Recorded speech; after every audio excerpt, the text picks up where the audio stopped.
March 12, 1944. 2:17 a.m., Detroit, Michigan. Snow drifts sideways under the glow of arc lamps as the roar of sirens cuts through the night. The Packard plant, already working around the clock to build Merlin engines for P-51 Mustangs, shudders under the echo of explosions in the distance. A test blast from a nearby dynamite range had misfired earlier, but now everyone knows this is something different.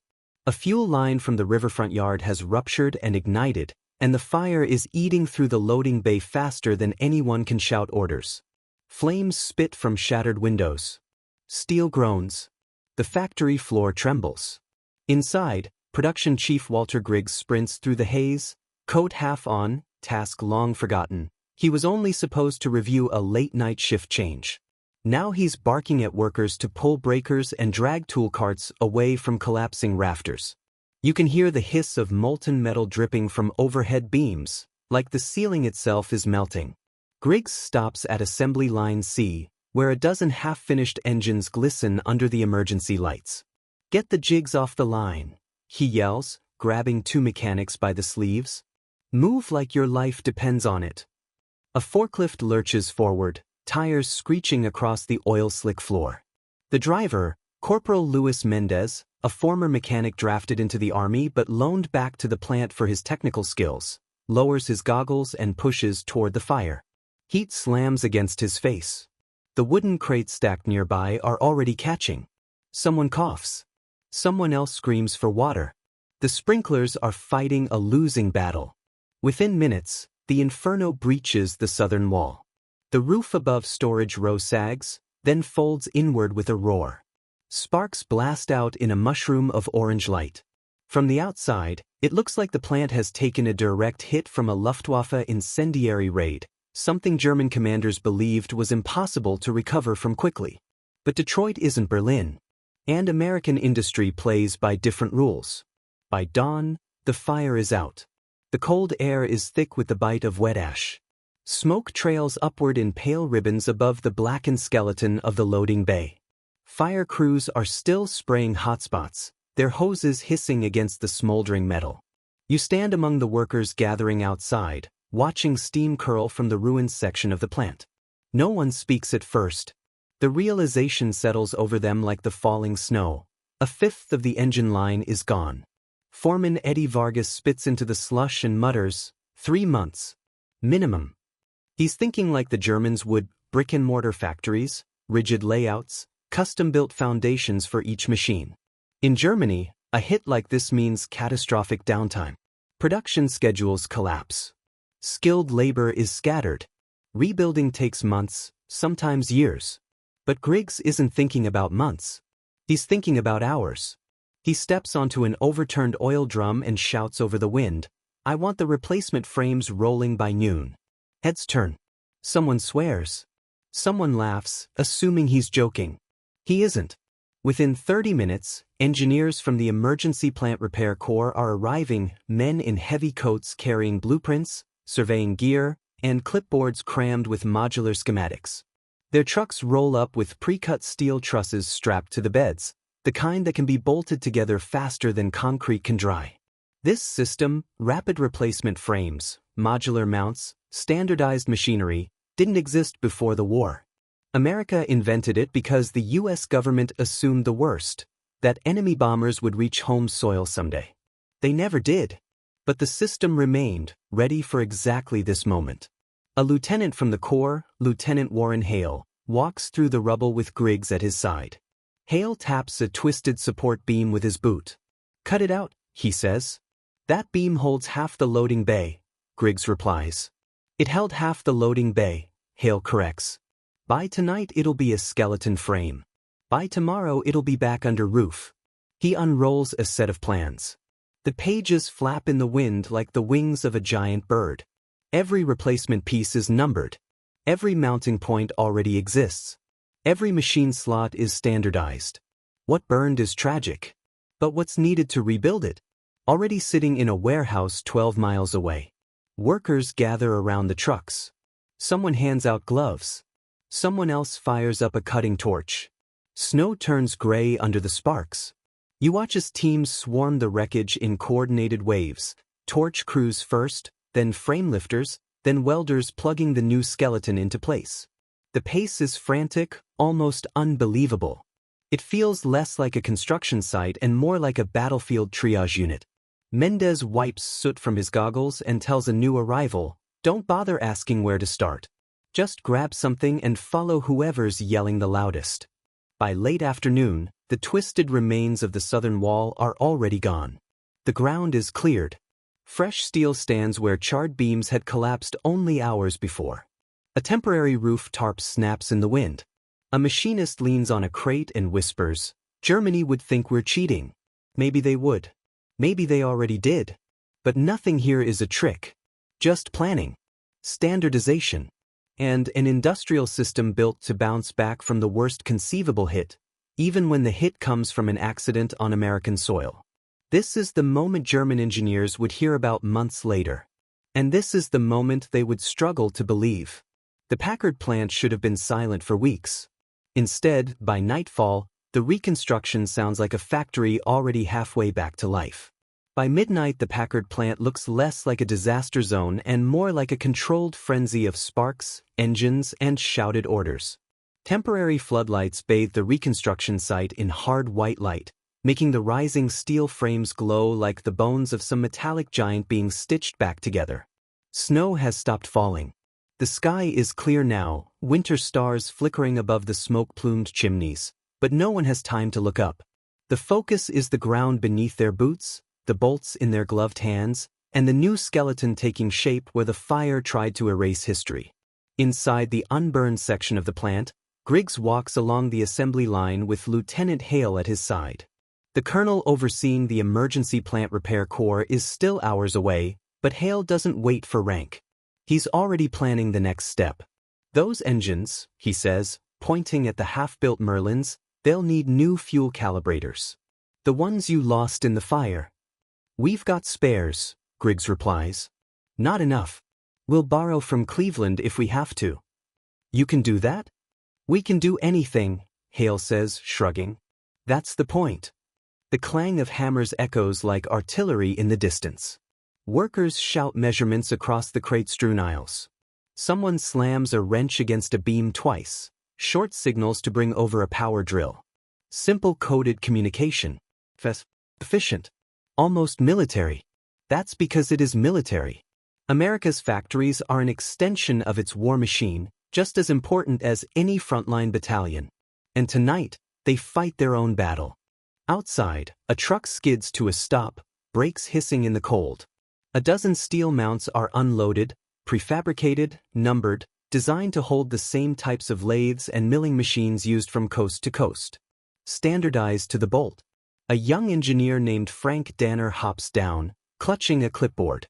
"Delivery for South Bay installation," he shouts. "Already ready for you," Vargas calls back. Danner blinks. Already? He was expecting debris. Maybe still burning beams. More chaos.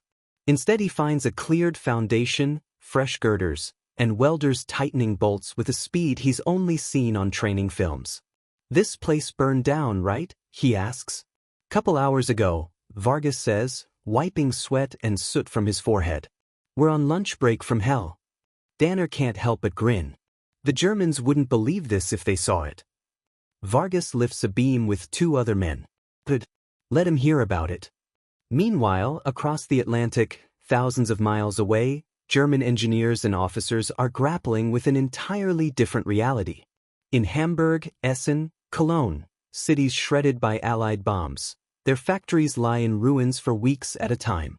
Even something as small as replacing a machine mount can take a month because every mount is custom-built, welded uniquely at each facility, its dimensions tied to local architects, not national standards.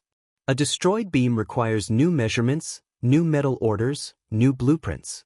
By contrast, when Americans need a replacement, a crate is opened. A part is pulled. A bolt is tightened. Nothing is unique. Everything fits anywhere. This is the industrial equivalent of interchangeable rifle parts, scaled up to the size of cities. Back in Detroit, Mendez drives his forklift toward the new framework of the loading bay. The headlights cut long shadows between the support pillars. He approaches a platform where a handful of mechanics are lifting a restored beveling machine into place. Easy, easy, stop, someone shouts. Mendez brakes. The forklift growls to a halt. The machine lowers onto its mount with a firm metallic clunk, locking in with a half-turn of a wrench. Hale watches from behind, arms folded. See that? He mutters to Griggs. Anywhere we want it. Any factory in America. That's why you'll be running engines again before Germany finishes its coffee. But will it really be that fast? Griggs asks quietly, suspicion and hope wrestling in his voice. Hale smirks. You'll see. By pre-dawn hours, workers are moving like ghosts, faces streaked with soot, clothes stiff with melted frost, hands numb but determined. Portable heaters hum beside crates of tools. The harsh metallic ring of rivet guns pulses through the bay like a heartbeat. A welder named Josie Clark pulls off her mask and leans against a newly installed beam. I swear this place wasn't here yesterday, she mutters. That's because it wasn't, someone replies, stepping over a fresh line of chalk measurements. It's true. The entire southern skeleton, girders, mounts, trusses, now stands in place. In less than 24 hours, the Packard plant has gone from burning ruin to operational framework. Not finished. Not polished. But standing. And ready. This is the part that German intelligence officers would later assume was propaganda. They would dismiss reports of overnight factory resurrection as exaggeration, until aerial reconnaissance confirmed roof repairs and smoke rising from chimneys just days after disastrous fires or accidents. What they didn't understand was this. America hadn't built factories. America had built systems. Systems that refused to stay dead. March 13, 1944. 5:06 a.m. The horizon glows faint blue as morning pushes over Detroit. Frost still clings to the edges of crates and steel plates, but inside the Packard plant, the temperature is rising, not from the heaters, but from the growing hum of machinery being tested, calibrated, and coaxed back from silence. The night shift hasn't gone home. No one has. Coffee boils in dented metal pots balanced on exhaust vents. Workers sip it with shaking hands, not because they're tired, though they are, but because they know what comes next. The machines. The heart of the plant. Griggs walks along the rebuilt bay, boots crunching over sawdust scattered to keep the floor dry. He pauses beside engine jig number 14, one of the few that survived the fire untouched. For a moment he closes his eyes, listening to the faint vibration of welders tightening the last plates on the frame overhead. Lieutenant Hale joins him, binding his gloves tighter. Time to see if your men are as good as those stories say. Griggs huffs. They're better. A siren whoops once, short, sharp. A signal. The test begins. Mechanic Harold Red Tanner steps forward to the first machine in the restored section, a precision milling unit used for Merlin crankcases. He runs his hand across the fresh steel mount, still warm from welding, and checks the tension on each bolt. Looks straight, he mutters. Looks damn near perfect. He throws the switch. The machine coughs, sputters, and then spins to life with a steady metallic whir. The sound echoes through the bay like the first breath of a resuscitated giant. Workers nearby stop what they're doing, not out of fear, but reverence. This machine, one of dozens lost last night, is back in operation less than a day after being pulled from the rubble. Tanner flashes a grin, grease streaked across his cheek. One down, he says. 49 to go. Across the room, Mendez drives another load of replacement components toward assembly line C. His tires cut clean tracks across the concrete now swept of debris. Welders raise their hoods and nod as he passes, signs of respect earned during the worst hours of the fire. He stops beside a rolling chassis jig, where machinist Olive Hartley is already prepping a new set of gauges. You're early, she says. We're all early, Mendez replies. Nobody wants to be the reason this place isn't running by noon. You think we'll make it? Mendez looks around, the rising steel, the humming machines, the teams coordinating like clockwork. Yeah, he says. I do. But the real test lies deeper in the plant. In the engine test cells, heavily reinforced rooms that roar like thunder when the Merlins fire. The southern block of those cells was closest to the blaze. Heat warped the ducts, cracked the insulation, and buckled half the mounts. That should have taken weeks to rebuild. Should have. Instead, Hale leads a team to the first restored cell. A new airflow duct gleams overhead, still unpainted. The mounts shine with fresh zinc coating. Even the ignition racks are already wired. A young technician, George Maples, stands by the control panel. "Sir," he says, nearly vibrating with nerves, "the calibrations are ready." Hale nods. "Fire it." Maples swallows, turns the master switch, and the room shudders as a test motor begins to spin. The gauges flicker, oil pressure, manifold temp, fuel flow, each one stabilizing within seconds. Griggs watches with folded arms. A low rumble fills the corridor. Hale smiles. Again. The engine spins higher. The rumble grows deeper. Faster. Stronger. Minutes later, the test unit is running clean, steady, and powerful, just as it had 2 days ago before the fire tried to silence it. A mechanic punches the air. Someone laughs out loud. Someone else wipes their eyes. Griggs lets the moment stretch, then says quietly, "This plant didn't survive. It fought back." Meanwhile, across the Atlantic, in a damp basement office in Essen, German industrial analyst Dr. Wilhelm Krantz studies blurry reconnaissance photographs showing American repair scenes. Frames rising overnight. Smoke returning from chimneys in days instead of months. Krantz adjusts his glasses. "This cannot be true," he mutters to himself.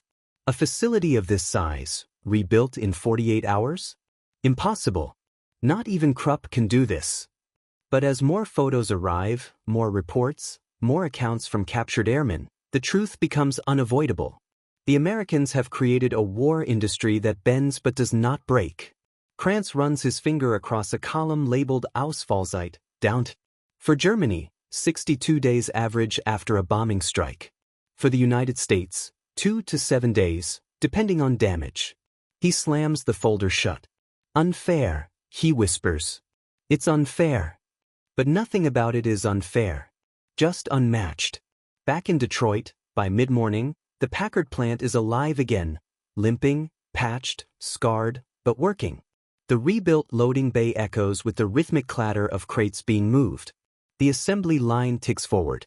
Sparks fly from grinders and welders patching the last seams. Hale steps onto the catwalk above the bay, looks down at the controlled chaos, and turns to Griggs. "You'll have full engine output restored by tomorrow." Griggs exhales, exhausted, but proud. "It shouldn't have been possible." "Oh, it's possible," Hale says, tapping the rail. "It's just not something Germany ever prepared for." Below them, a newly installed machine kicks into gear, its sharp metallic chatter joining the chorus of returning industry. The Packard plant wasn't supposed to stand today. Yet here it is, roaring back. Just like America designed it to. March 13, 1944. 11:58 a.m. The lunch whistle doesn't blow. No one wants to stop long enough to hear it. Instead, workers eat standing up, sandwiches in one hand, wrenches in the other, sleeves rolled to the elbow despite the cold. The atmosphere in the Packard plant has shifted. The frantic adrenaline of last night has transformed into something steadier. Momentum. The kind of momentum that moves nations. On the mezzanine overlooking the restored bay, Griggs takes a moment to breathe. Below him, forklifts weave between crates. Teams hoist a replacement roof panel into place. Sparks shower from a welder finishing the last seam of a support truss. Hale steps beside him, holding a clipboard packed with time logs. 42 hours since the fire, he says. That roof panel is the last major structural repair. Griggs closes his eyes for a moment. The noise below, the clatter, the grind, the electric hum, feels like victory. Like defiance. "We haven't even missed a scheduled engine delivery," Hale adds. Griggs lets out a short, incredulous laugh. "That's insane." "It's America," Hale replies. "We built insane into the blueprint." Across the floor, Olive Hartley is guiding a new crankcase into alignment. She shouts numbers to Red Tanner as he adjusts the calibrations. "Hold it there." 2 degrees. Now lock it. Red clamps the fixture and steps back as Olive pulls the level from her belt. The bubble centers instantly. Perfect, she says. He wipes his hands on his apron. Shouldn't be perfect. Not after last night. Olive shrugs. We don't have time for anything less. Nearby, Mendez wipes soot from the Packard logo stamped onto a crate. He pauses, staring at it for a long moment before muttering, "They're gonna write about this someday." And he's right. Meanwhile, inside a small room near the north wall, an Army Signal Corps officer named Captain Ross Cunningham is preparing a report meant for Washington. He taps on a portable typewriter, the keys clacking in rapid succession. Status of Packard Merlin engine facility after incident. All repairs completed except minor wall brackets and painting. Production operations resumed at 85% capacity this morning and expected to reach 100% by 0300 hours tomorrow. He pauses, eyes drifting toward the faint rumble shaking the floor, the test cells running again. He adds a final line. Enemy would not believe this if they saw it. He isn't wrong. Because within days, that report does reach Germany. Berlin. Luftwaffe High Command. A beige envelope lies on the desk of Oberst Hans-Joachim Reiter, an intelligence officer whose job is to monitor the industrial output of the United States. He opens the dispatch, expecting another routine summary. But what he finds twists his stomach. The Americans had a major industrial fire, and they were back online in 48 hours. He lifts the paper closer. No, he whispers. No, that cannot be correct. His adjutant, Lieutenant Fallman, stands stiffly nearby. Sir, our aerial photographs confirm construction activity, smoke from chimneys, and full rail traffic. The plant is operational. Reiter's jaw clenches. After one night? Impossible. It appears, Fallman says weakly, their machinery is not custom-built like ours. They bolt-in replacements. Reiter stares at him. Bolt? Replacements? Yes, Herr Oberst. Reiter rises so quickly his chair scrapes across the floor. Do you understand what this means? He snaps. Every time we hit them, every time, we assume it cripples them. But they've built their factories like children's construction toys. He slams the report onto the desk. With systems like this, he growls, America cannot be stopped by bombing. Their industry is... He stops. Swallows. Self-healing. Back in Detroit, the plant reaches a milestone. At exactly 2:14 p.m., the assembly line clunks forward with a clean metallic rhythm. Workers cheer. Someone tosses a rag into the air. Someone else starts humming Bell-Bottom Trousers. Hale hurries to the catwalk railing and looks down with a rare, unguarded smile. They did it, he murmurs. They really did it. Griggs grips the railing next to him. His eyes reflect the bright movement of the restored line. Let them send the report to Washington, he says. Tell them the fire didn't slow us down. He pauses. Tell them it barely made us blink. Inside the loading bay, the first fully restored Merlin engine is hoisted onto a transport cradle. Its polished cylinders catch the light. Workers gather around, silent for a moment. Olive places her palm on the engine block. Beautiful, she says softly. Then the engine is wheeled toward the rail platform, toward Mustangs waiting on airfields, toward bomber escorts fighting miles above Europe, toward pilots whose lives depend on the work done here. Toward a war that won't pause just because a factory burned. The Packard plant won't pause either. It cannot. It will not. Because America built its war industry with one unbreakable principle. Losing time is losing battles. And America does not lose battles. The engine rolls out. The plant keeps roaring. And across the ocean, German engineers stare at their reports in disbelief. March 14, 1944. 3:02 a.m. Snowflakes drift across the floodlit roof of the Packard plant, but inside, the air is warm, vibrating with the deep, steady thrum of engines being tested, calibrated, signed off, and sent down the line. The factory that was supposed to be crippled, silenced, gutted, drowned in ash, now moves with the confidence of a prizefighter shaking off a blow. The night shift foremen gather near assembly line C, clipboards tucked under their arms, watching as the restored section works at nearly full capacity. A newly installed conveyor belt rattles to life, pulling fresh castings toward the machining bay. Griggs stands nearby, hands in his pockets, exhaustion pulling at his shoulders. But his eyes are bright, reflecting the movement of the line. Hale approaches, carrying the final inspection log. "They're hitting yesterday's quota," he says. Griggs doesn't react at first. He thought he misheard. "What?" "Yesterday's quota. Before the fire." Griggs lets out a slow, disbelieving breath. "That can't be right." Hale hands him the clipboard. "Look." He does. And it is right. The Packard plant is not just operational. It's caught up. Outside, along the east loading track, a train idles, steam hissing, brakes clamped tight. Workers roll out cradles holding 9 freshly completed Merlin engines, each strapped down, strapped tight, shining under lantern light.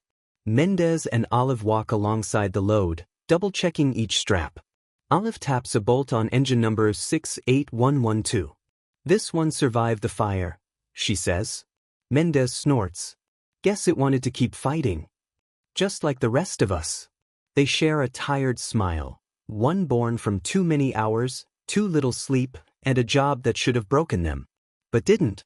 In the dispatch office, Captain Ross Cunningham reviews outgoing logistics orders.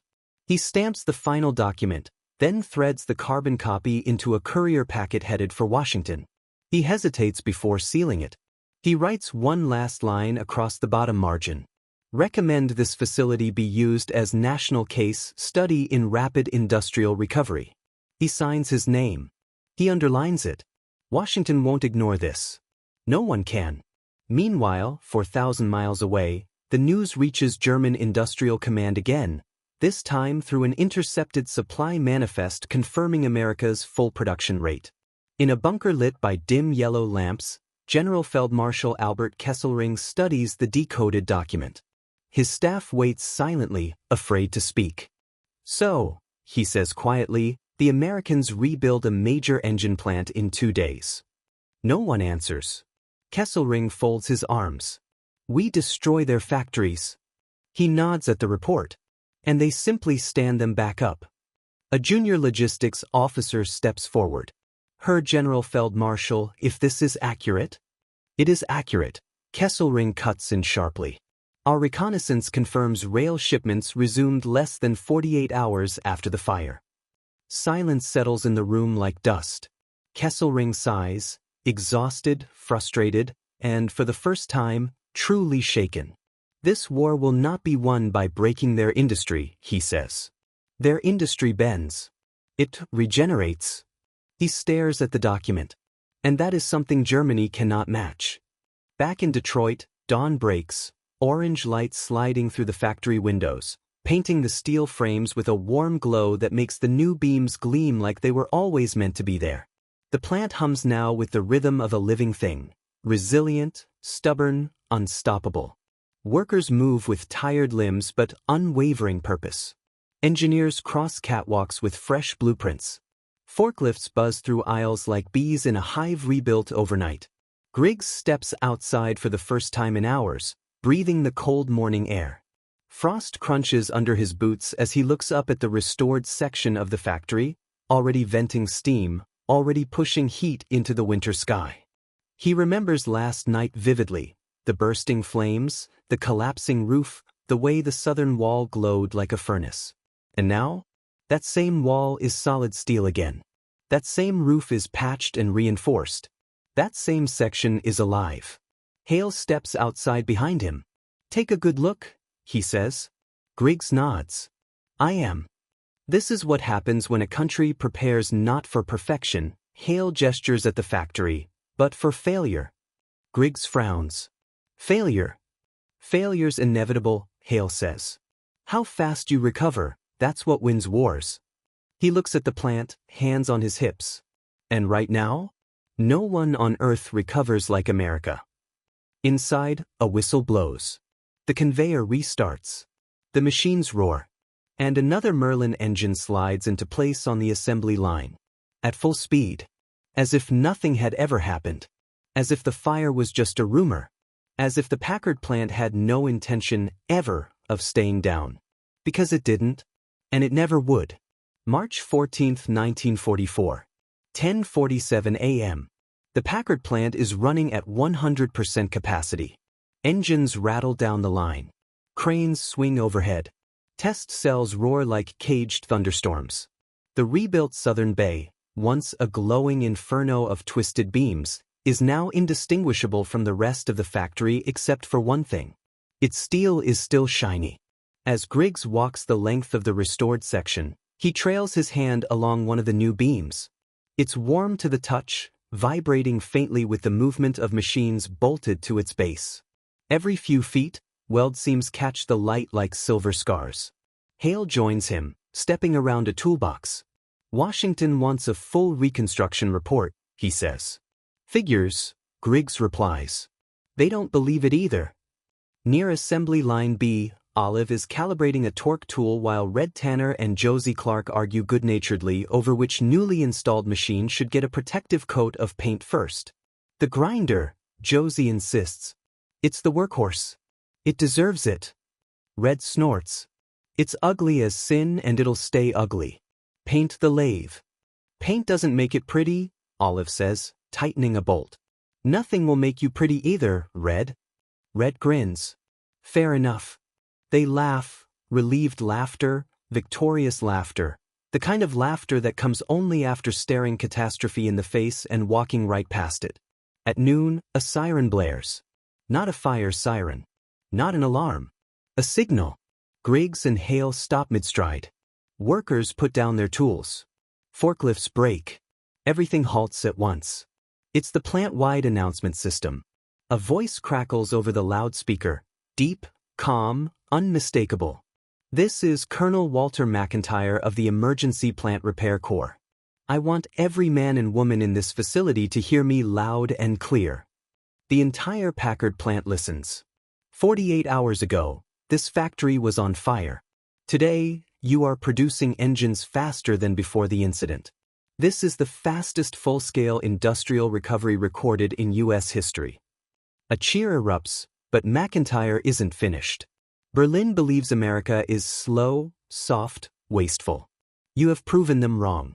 What you did here, every bolt, every weld, every machine set in place, you've shown the world that America does not stay broken. You are the reason our pilots will keep flying. Another cheer, louder this time. Carry on. The speaker clicks off. Red Tanner whistles. Guy's got a voice like a general in a movie. Yeah, Josie says, wiping her face. But he meant every word. Later that afternoon, a team from the War Production Board arrives. Inspectors, analysts, photographers. They move through the rebuilt bays like archaeologists documenting the ruins of a civilization that somehow rebuilt itself overnight. One photographer pauses beside a stack of charred beams hauled off to the scrapyard. A welder sees him and jokes. You want the before picture? That's it. Then she points at the shining steel skeleton behind her. And that's the after. The photographer smiles and snaps several shots. These images will appear in magazines and newspapers, though some details will be classified until after the war. The public will marvel. But the enemy? They will tremble. Across the Atlantic, in a dim room beneath the Reich Air Ministry, Oberst Reiter receives a new envelope marked with the American Eagle seal, another intercepted report. He reads it, jaw tightening with every line. Plant operating at full capacity. Downtime negligible. Repairs standardized with modular steel frames and interchangeable machinery mounts. Enemy production rate expected to increase, not decrease, following the incident. Reiter stares at the final sentence, the one his translator circled. The German bombing strategy cannot disrupt U.S. industrial output unless entire cities are destroyed. He lowers the paper. Entire cities? Germany doesn't have the planes, the fuel, or the time. Kesselring's words come back to him like a ghost. Their industry regenerates. Reiter sinks into his chair, pale and shaken. This, he whispers, is how we lose. Back in Detroit, at dusk, the factory whistles blow again, not for alarm, not for emergency, but to mark a milestone. The first post-fire production batch of 26 Packard-built Merlin engines is rolled out toward the waiting rail cars. Workers gather to watch them pass, steel giants born from smoke and ash. A machinist places a hand on one engine and murmurs, "Take care of our boys out there." Someone behind him says, "We just rebuilt faster than they burned us." Someone else replies, "They can bomb us again if they want. We'll rebuild it again." And then Hale steps forward, voice steady. "No, we'll rebuild it faster." The crowd laughs and cheers. Because they know it's true. Because they've seen what they can do. Because the Packard plant refused to die, and now it feels invincible. As the engines are loaded and the sky turns purple over Detroit, Griggs walks toward the exit, coat slung over his shoulder. He stops at the doorway and looks back. The glowing windows. The roaring test cells. The rising steam. The new steel frames shining like the bones of a titan. He whispers, almost to himself, "Let them see this. Let the whole world see." Then he steps outside into the cold, weary but proud, knowing the truth. America didn't just build factories. It built resilience. And resilience is something you cannot bomb into silence. July 22, 1944. Detroit, Michigan. In the early hours before sunrise, a thin orange glow flickers across the outskirts of the city, the reflection of furnace light bouncing off low clouds. The night shift at the Ford River Rouge complex is just ending, but no one is going home. Not tonight. Inside Building 52, men in soot-streaked overalls stare at a twisted mass of steel lying across the assembly track. A boiler explosion, rare, but not unheard of in a plant forced to run almost without pause, has torn a hole through the upper gantry, shattered 3 cranes, and scattered machinery across the floor like broken toys. For a moment, the place falls quiet except for the settling groans of warped metal. Then the foreman, Earl Hutchins, wipes his brow and barks, "Clear the line." Templates coming in from Cleveland at dawn. No one argues. No one slows down. Because every man here knows something Germany's high command still refuses to believe. American factories don't stop. Not for bombs. Not for breakdowns. Not for anything.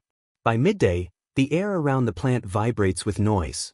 Flatbed trucks screech into place, carrying prefabricated steel trusses, each one labeled, numbered, drilled, and ready to mount. Crane operators swing the damaged beams out through the roof. Welders move in behind them like a second wave of infantry.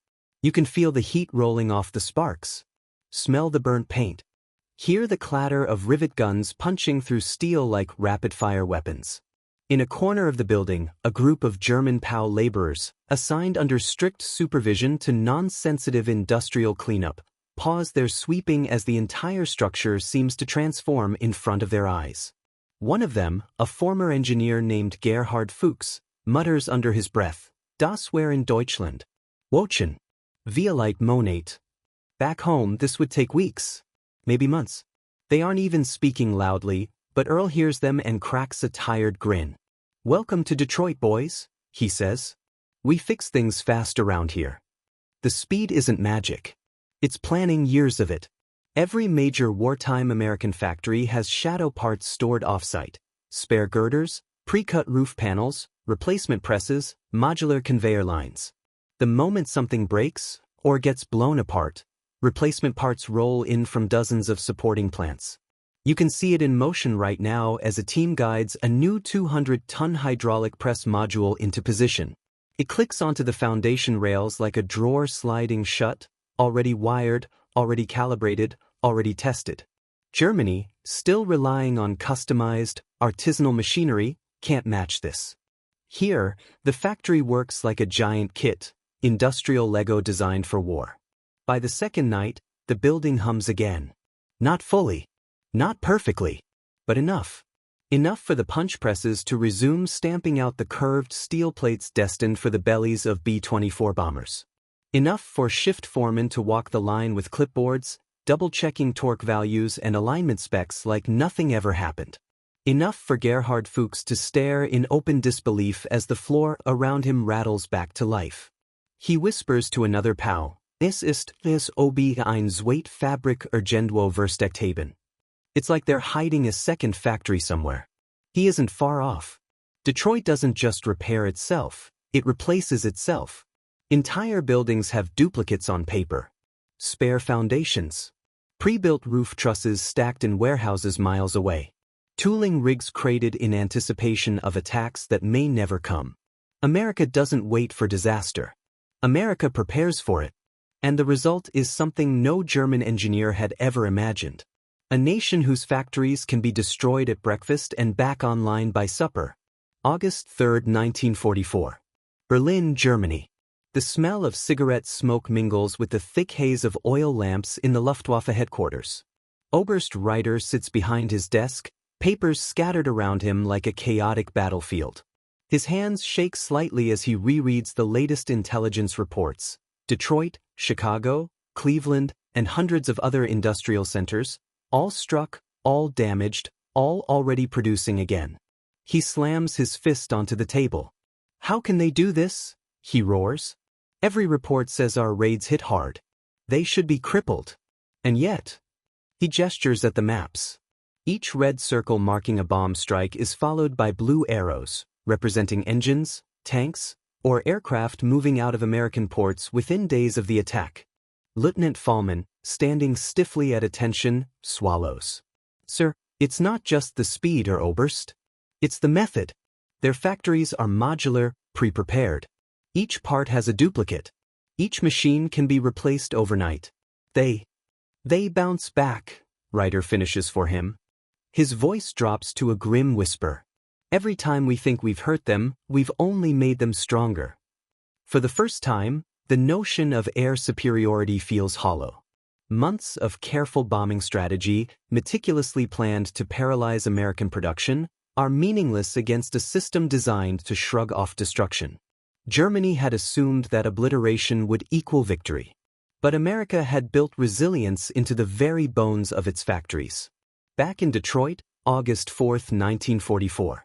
Packard plant, 4:36 a.m. A soft fog drifts across the parking lot, curling between the steel skeletons of the repaired sections. Inside, the factory hums with life. Workers of every age and skill level move in well-practiced choreography, tight-knit teams assembling engines, welding mounts, calibrating test beds. Griggs walks through the restored southern bay, inspecting the engines being prepped for shipment. He stops by Olive Hartley, who's adjusting a fuel injector on a freshly built Merlin. Think the Luftwaffe knows how fast we work? He asks. Olive shrugs without looking up. They'll find out soon enough. Or maybe not. Doesn't matter. We keep moving. Red Tanner passes by, grinning. They'll send bombers again, I bet. Can't wait to show them round 2. Griggs smiles, a mixture of pride and exhaustion. Round 2 is nothing. We've got round 3 for 100 more. Because Detroit has learned a hard truth: speed and preparation beat destruction. Every single time. Elsewhere, in Europe, German pilots flying reconnaissance missions over industrial cities begin to notice a terrifying pattern. Factories hit weeks ago, some of them flattened, gutted, and blackened, are now active again. Smoke rises from chimneys. Rail lines are cleared. Steel cranes swing overhead. Lieutenant Karl Weber radios Berlin in disbelief. Sir, target at Essen, supposedly destroyed 2 weeks ago, engines moving. Machines operating. But it's normal. The reply crackles back, terse and anxious. Report again. Confirm. This cannot be correct. Hours later, more reports arrive. Across multiple sites, American plants exhibit unprecedented recovery speeds. Engineers replace structural frames overnight. Modular machine mounts are swapped in hours. Entire lines resume operation before German intelligence can even document the initial damage. In Berlin, the implications settle like ice in the stomach. Germany cannot compete with this level of industrial resilience, not in raw output, not in flexibility, not in speed. They are witnessing a war strategy they cannot counter, destruction followed by immediate recovery. Back in Detroit, August 5, 1944. Midday. The Packard plant rolls out another shipment of Merlin engines, bound for the European theater. Each engine gleams, polished and tested, ready to breathe life into P-51 Mustangs and fighter escorts, machines that will dominate skies Germany once thought secure. Workers stand alongside the rail tracks, watching as their engines are loaded onto flatbeds. There's no ceremony, no fanfare. Just a deep, quiet satisfaction, the kind that comes from knowing you've beaten the impossible. Hale steps onto the platform beside Griggs. "Every time they hit us," he says quietly, "we come back faster. Stronger. Smarter. That's how you win wars." Griggs nods, his gaze on the rolling engines. "They'll call it luck." "Luck?" Hale laughs softly. "No. Preparation. Systems. And Americans who refuse to quit." The engines disappear down the rail lines, headed toward the front, leaving a trail of hope in their wake. And for the Germans watching from afar, it is a bitter lesson. You can bomb a factory, but you cannot bomb resilience. Detroit has shown the world a new kind of industrial power, one built not just on steel and labor, but on planning, adaptability, and speed. Every fire, every accident, every attempt to cripple production only proved one thing: America's factories were alive. And nothing, not bombs, not fire, not destruction, could keep them down for long. The Packard plant stands as proof. Engines roar. Workers move with purpose.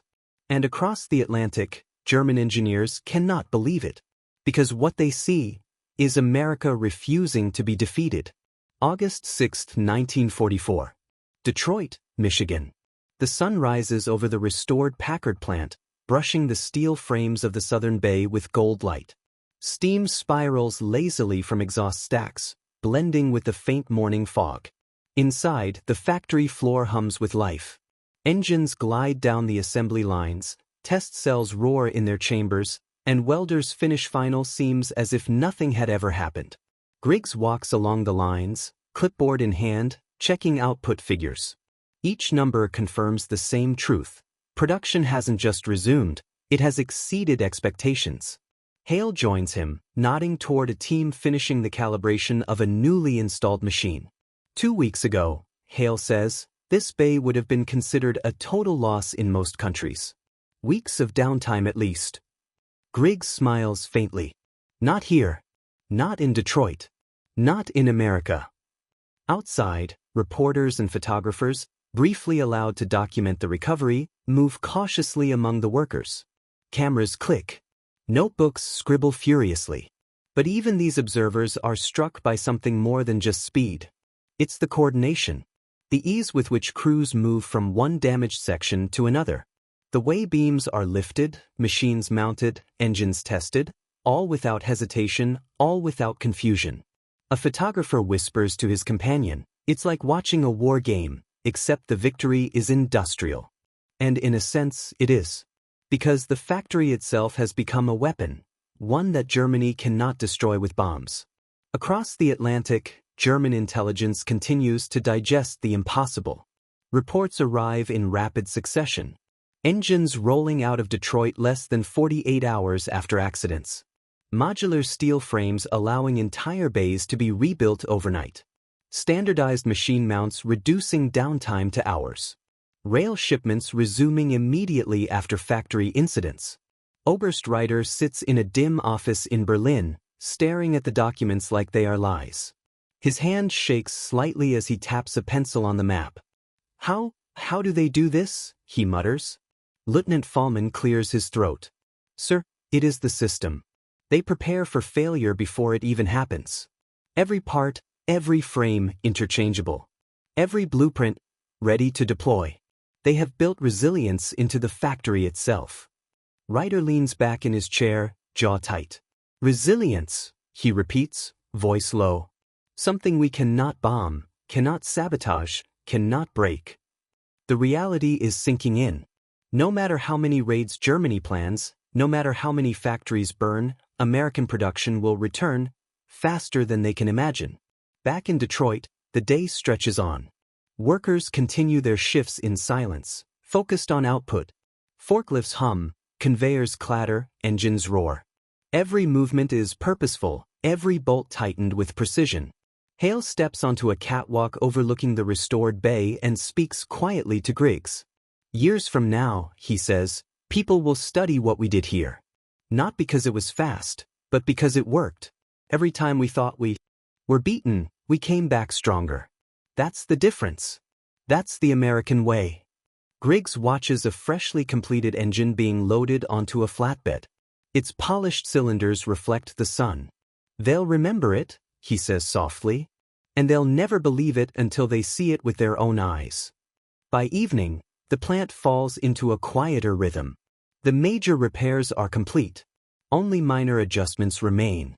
Engineers walk through the bays, inspecting welds, checking alignments, and ensuring every machine is ready for continuous operation. The Packard plant has survived what should have been catastrophic. It has returned not just to life, but to peak production. Its workers, exhausted yet resolute, have proven something that cannot be measured in numbers alone, that preparation, standardization, and human determination can triumph over destruction itself.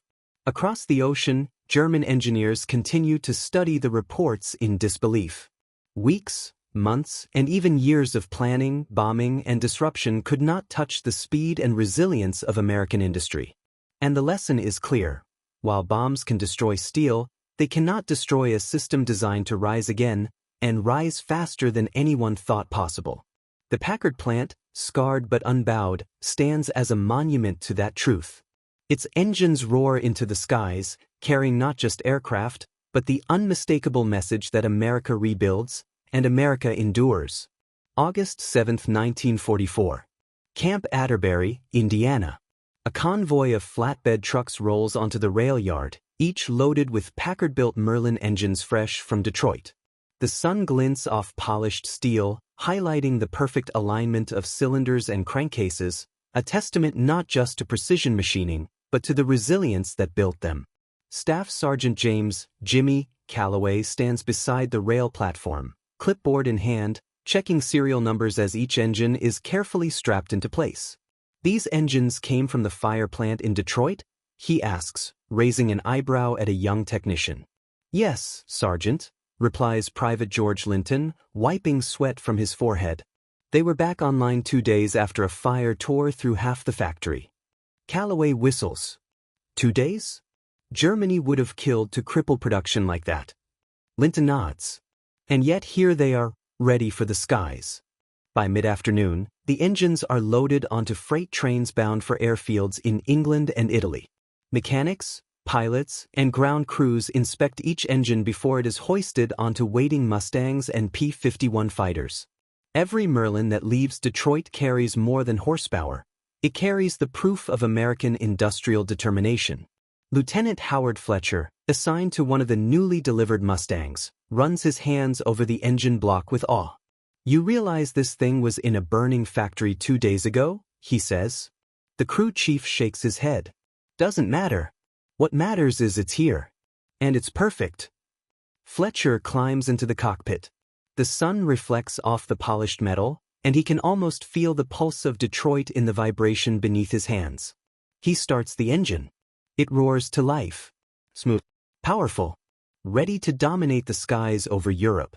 Meanwhile, in Berlin, Oberst Reiter pores over photographs and reports from Allied reconnaissance. Engines leaving the Detroit plant, engines that shouldn't exist after the fire, are moving onto ships, trains, and airfields faster than German analysts can tally the losses inflicted by their raids. Reiter pinches the bridge of his nose.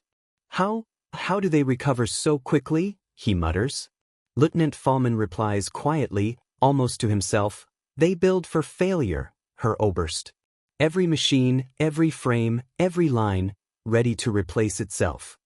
Reiter leans back in his chair, pale and uneasy. For the first time, he admits the truth aloud. We have been fighting the wrong war. Not against pilots, not against tanks, but against an industry that refuses to die. Back in Detroit, the Packard plant hums steadily through the evening. Workers walk past test cells still running, cranes swinging spare engines into place, welders finishing final seams on the southern bay. Griggs stands at the edge of the assembly floor, watching the last engines roll toward shipping. He exhales, the weight of exhaustion finally settling on him. Hale approaches, resting a hand on his shoulder. You realize what we've done here, right? Hale says. Not just fixed a factory. We've set a standard the enemy can't match. Griggs nods slowly. Germany thinks they can stop us with bombs. They don't understand, we don't just rebuild. We come back faster, stronger, better.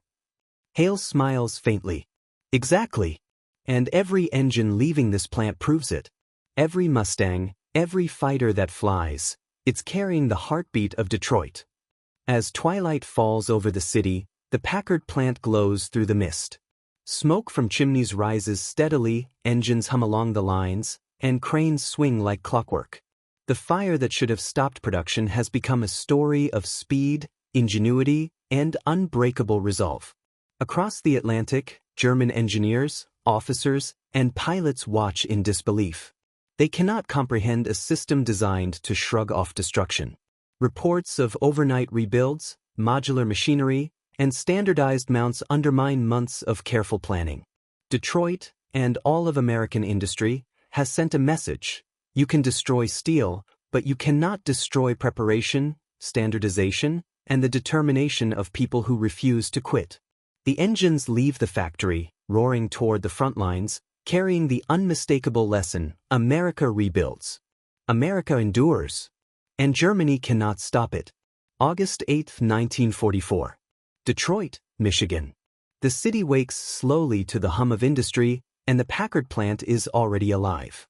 Morning light glints off steel beams and polished machinery. Steam rises from the test cells, curling toward the high windows, casting long shadows across the assembly lines. Inside, the plant hums like a living organism, each machine and worker moving in perfect synchronization. Griggs walks along the restored southern bay, checking engine outputs and jotting notes. Beside him, Hale watches the production line with quiet satisfaction. Never seen anything like this, Griggs mutters, running a hand over the framework of a freshly installed gantry crane. Hale nods. And Germany never will. They built factories to stand. We built factories to recover. On the shop floor, Olive Hartley and Red Tanner oversee the final stages of assembly for a batch of Merlin engines. Their hands are steady, their focus absolute. A new recruit, Private Samuel Henderson, watches in awe. These engines, they're all ready just like that? He asks, gesturing toward the conveyor. Olive glances at him.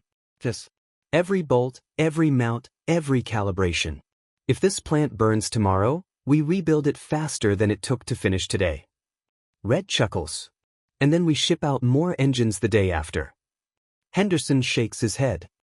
Incredible. The Germans would never believe it. Olive smiles faintly. That's the point. They don't have to. Thousands of miles away, in Berlin, Oberst Reiter and General Feldmarschall Kesselring review the latest reconnaissance reports. Entire American plants, destroyed or heavily damaged weeks prior, are back online, rolling engines, tanks, and aircraft components into ports for shipment. The German High Command is forced to confront a truth they had ignored. Bombing campaigns alone cannot cripple American production. Kesselring leans over the desk, pointing to a series of diagrams. Look at Detroit, Berlin, Cleveland. Every time we hit them, they come back stronger. Faster. Better organized. They've turned disaster into strategy. Reiter adjusts his glasses, voice tight. They've learned to fight fire with organization. Destruction with preparation. Chaos with standardization. We cannot compete with that. For the first time, they understand. The war is not just fought in the skies, on the ground, or at sea. It is fought in the factories, and America has created a system that Germany cannot destroy. Back in Detroit, as the afternoon sun filters through the windows, the Packard plant continues to roar.